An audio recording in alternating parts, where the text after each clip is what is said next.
is absolutely free.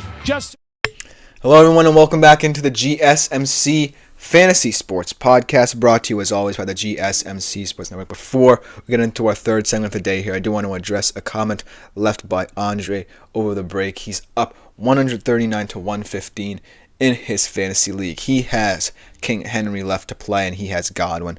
I think you got this one in the bag, my friend. Not for nothing, I do feel like both of these offenses will move the football effectively, but Godwin will have less targets, and Henry will just have more touches, just because he's so integral to how the Ravens play. So you have nothing to worry about. Huge blowout win for you, but in my fantasy perspective, this has to be a big Baker Mayfield game here. Very low scoring affair in my fantasy game, and it's all on the shoulders of my guy Baker Mayfield tonight. So hopefully he has a big game. But we do want to get into our third segment of the day here, transitioning a little bit, taking a little bit of a rest from the NFL for a bit, transitioning to the world of college football. We talked about the game that must not be named a little bit, and we will get into a little bit more college football talk later in the week. But we do want to go over some guys that may not have gotten a lot of respect in college football. As Andre also says, K9 with a monstrous performance for my team this week. I could have picked K9, the birthday boy, on Sunday. So, it was a very tough decision not to pick my guy, but I wanted to give Gino his props, not for nothing, just because of how efficient he was in this game and what he might look like going forward. And at the end of the day, I love K9. I think he's perhaps the best weapon Seattle even has on that offense, because without him, you don't really get to the pass game all that much. And so, with his big performance, battling illness, coughing up his lungs post-game, what a gutsy performance from him, man. So, shout out to K9, but we do want to get into the college football world because we have a lot of interesting players who may be making their first time appearance on this list, repeat performer. So, without further ado, let's jump into them. Starting off with a little bit of a preview for the next segment. Sorry there. Justice Ellison of the Indiana Hoosiers, the running back. Now, a lot of people might not know the Indiana Hoosiers team, me included. I did not necessarily know this young man before that game against Nebraska.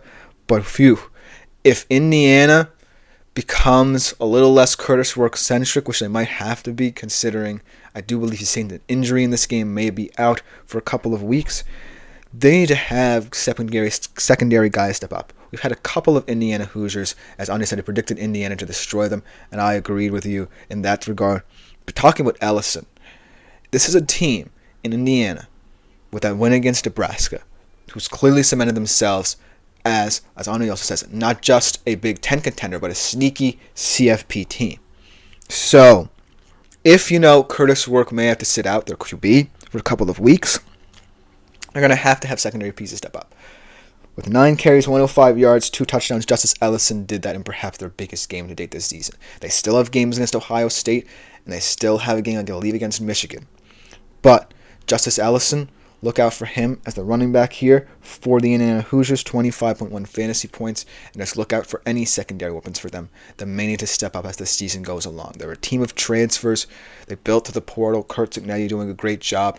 So all of these players need to play their role to the best of their abilities, and if so, who knows? We may be talking about Indiana in the early stages of January as a CFP contender. But another player I want to give their props, a guy who we've seen a lot on this list, Cam Ward. Cam Ward, at the end of the day, may just be the Heisman Trophy favorite. I know that a lot of people want those guys like Genti or Hunter to win, but the reality is you need to play for a high-level program. You need to be in high-pressure games and situations, and Cam Ward has proven that in those high-pressure situations, he rises to the occasion. He did it against Cal. He's now done it against Louisville. He did it against Virginia Tech, and he's just an incredible player. He makes it look so easy. 35 of 53, 437 yards, 2 touchdowns, 1 interception, 32 fantasy points. And this guy, not for nothing, may just be holding up a shiny Heisman Trophy in New York at the end of the season. And maybe, just maybe, if Miami generates more pressure on defense, incorporates more weapons on offense outside of, the usual suspects with Ward and Restrepo and Martinez, then this team could win the CFP. I'm not joking. Their offense right now is just as good. It's just a question of the defense. Can they get that going? Because they don't want to be playing in a lot of these shootouts and suddenly, maybe in one game, Cam Ward slips up. So look out for that. But for now, Cam Ward is my Heisman favorite. But speaking of Heisman races, this is a guy, much like Genty, much like Hunter, who doesn't play for a high-profile program. But if I were a college football fan, I would want to see him in New York at the Heisman ceremony.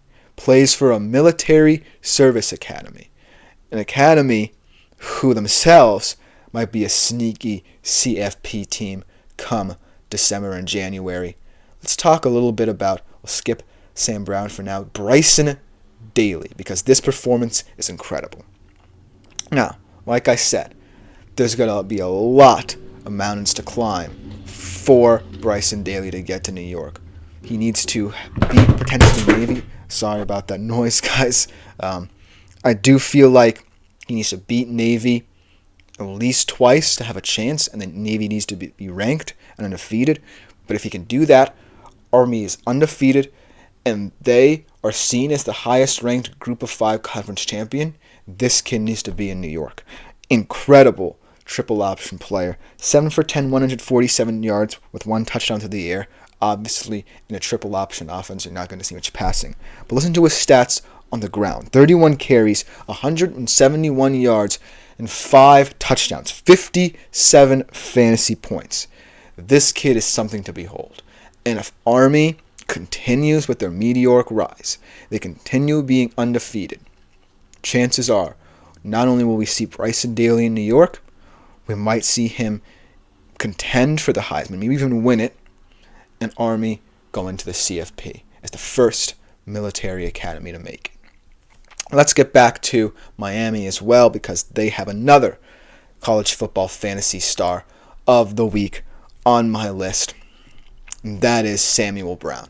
And this one is a bit of an important one because, like I mentioned, the Miami offense is a very potent offense, but it has 3 players that it relies upon a bit too heavily in Restrepo, Ward, and Martinez. Sam Brown, though, in this game really stepped up. The Houston transfer came into this team, potentially making it one of the deepest wide receiver cores in college football. We haven't really seen much of it, really. We've only really heard Restrepo's name in Miami circles thus far this season as the wide receiver 1. We haven't really seen, anyone outside of that trifecta really step up.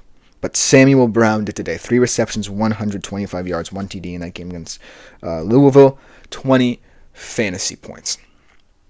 And if this continues, Miami, for as long as they'll be in shootout type games, they'll still look appealing offensively and they'll still be dangerous because their game plan is that they can beat any team through their offensive weapons.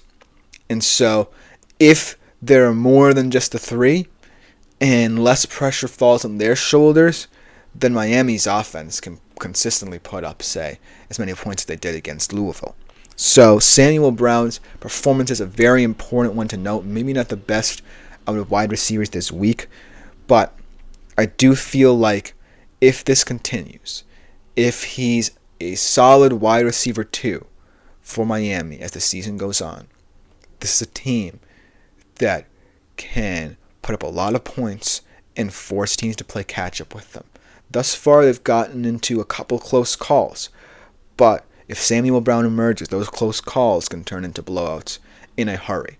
So that's why I really wanted to mention his performance above all receivers because of how integral he could be for Miami's CFP aspirations. But overall, in the world of college football, I could have picked a number of players.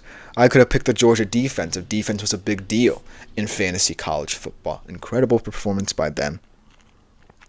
I feel like Trevor Etienne as well could have made this list. Andre called it.